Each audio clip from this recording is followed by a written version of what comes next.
I will now be talking to you guys about the transesterification process of our lab. This process was used to produce biodiesel from vegetable oils and then clean said biodiesel from any remaining byproducts. The transesterification background, it is said to be a process behind the transformation of vegetable oils and cooking oils, as well as animal fats.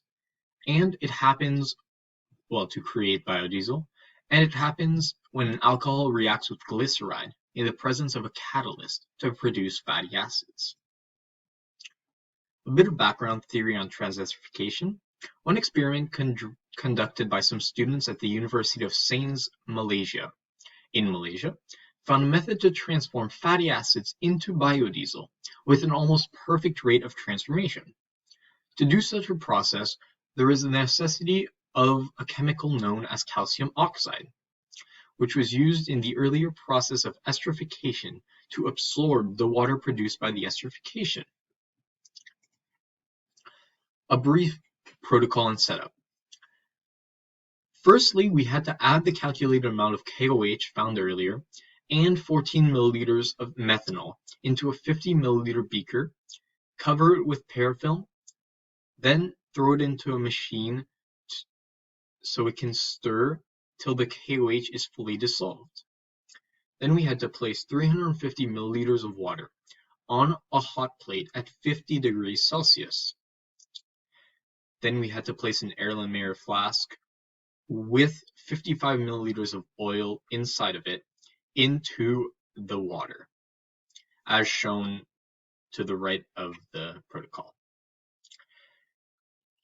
Then we had to transfer the KOH solution, after being fully dissolved, into the flask while it's still being stirred. We then had to separate the two layers at the end of the experiment, leaving the bottom layer in the flask. The top layer in this scenario would be biodiesel, and the bottom layer would be glycerol. The results are that we obtained a volume of biodiesel of approximately 64.2 milliliters and a volume of residue of 9.4 milliliters, giving us a yield of approximately 87%. Our yield is very low compared to the expected result, and one reason why it would be like that is because our KOH was too high. We had old KOH, and so it had more trouble in the titration process of the lab. So it would give us a lower yield and affect it greatly.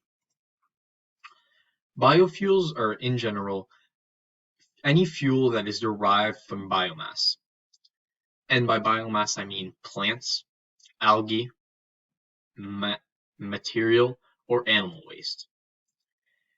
It is a safer way for the environment to obtain energy. It is better than fossil fuels in the way that it is mostly renewable and it is more environmentally friendly. The transesterification process is a reversible process that includes an oil/fat, alcohol, and a catalyst, which could be a strong base or an acid, which would give us fatty esters, which are basically biofuel, and glycerol, which is the excess, which we don't need. To conclude the lab, the hypothesis was confirmed, and it is possible to produce biodiesel from used oils.